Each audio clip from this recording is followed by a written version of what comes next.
So, welcome. My name's Gaynor from Fitfish, and I'm going to be talking about making your morning. Now, there is great value in having a morning routine, and in fact, lots of successful people will highlight a morning routine. Hello, Pauline, good to have you on here. Will highlight a morning routine as one of the main things that helps them with their success. But getting up early, having cups of green tea, doing Pilates on the veranda and drinking freshly squeezed orange juice and having a cold shower and praying for hours is just not realistic, possible or doable for a lot of us. And if we think that a morning routine needs to look like that, then we're setting ourselves up for failure.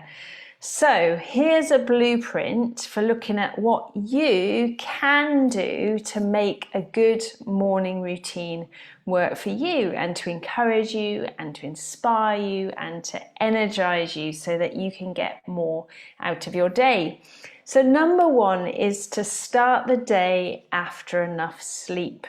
Now, I know for some of you, you think that's easier said than done, but is there any way you can tackle this area of your life? If you struggle with sleeping or you just find that you're not getting to bed early enough, is there something that you can look at this year and work out really what's going on? It's not unusual for adults to go to bed any time from 9 o'clock, really, 9:30, to give themselves that time in the morning. But if you really struggle with going to bed early, then just make sure that you're getting enough sleep. So start your day well rested is key. And again, if you struggle in that area, perhaps this is the time to seek some help. Number two is choosing something to re-energize you physically. Now, for some of you, that will be some exercise. For some of you, a walk. For others, it could be a cold shower, could be a glass of water, could be a refreshing breakfast, could be a stretch. But what's going to start re-energizing you physically so that you're ready for the day ahead of you? Number three is connection with God. How can you place your day before God?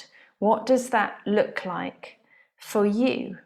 Is it praying while you're unloading the dishwasher? Is it doing a Bible study? Is it listening to worship music? Is it listing 3 things that you're thankful for? Is it looking at the Bible verse of the day? Is it reading over a passage? No worries, hello there.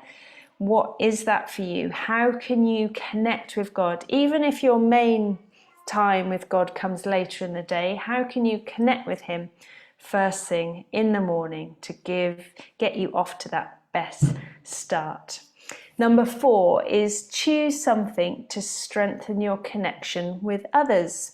If you live by yourself, then this could be something like texting a friend saying that you're praying for them. It could be writing a quick postcard to someone that you care about. It could be giving someone a quick call. It could be praying for someone.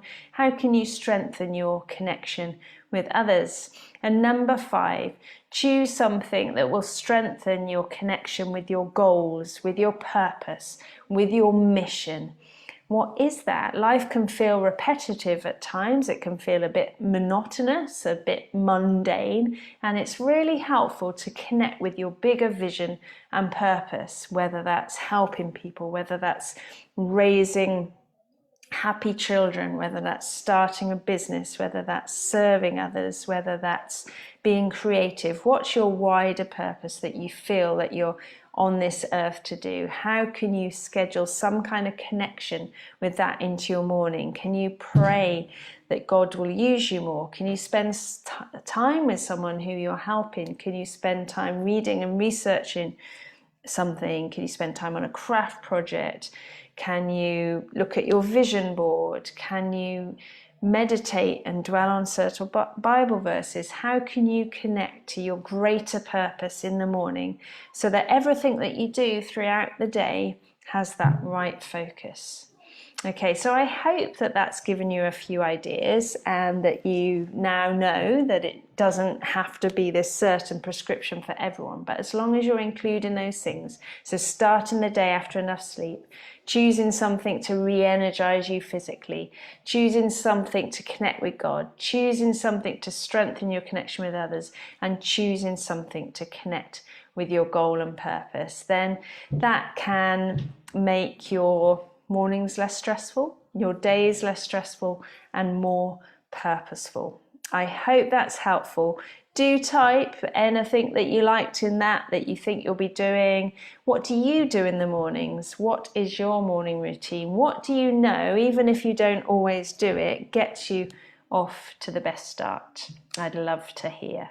We've got our next reflection, coffee and conversation morning coming up on February the 12th, a Saturday morning at 10 o'clock.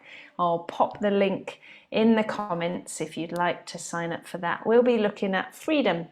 What does biblical freedom mean? What are we aiming for with biblical freedom, and how can we apply that to our lives? That was one of my words for 2022. I thought it was only appropriate that we delve into it a bit deeper and really work out what that means, not only for me, but for you as well. So I'd love to see you at that. I'll pop the link in the comments. But take care, everyone. Give me a hello, and I'll see you all soon. Bye-bye.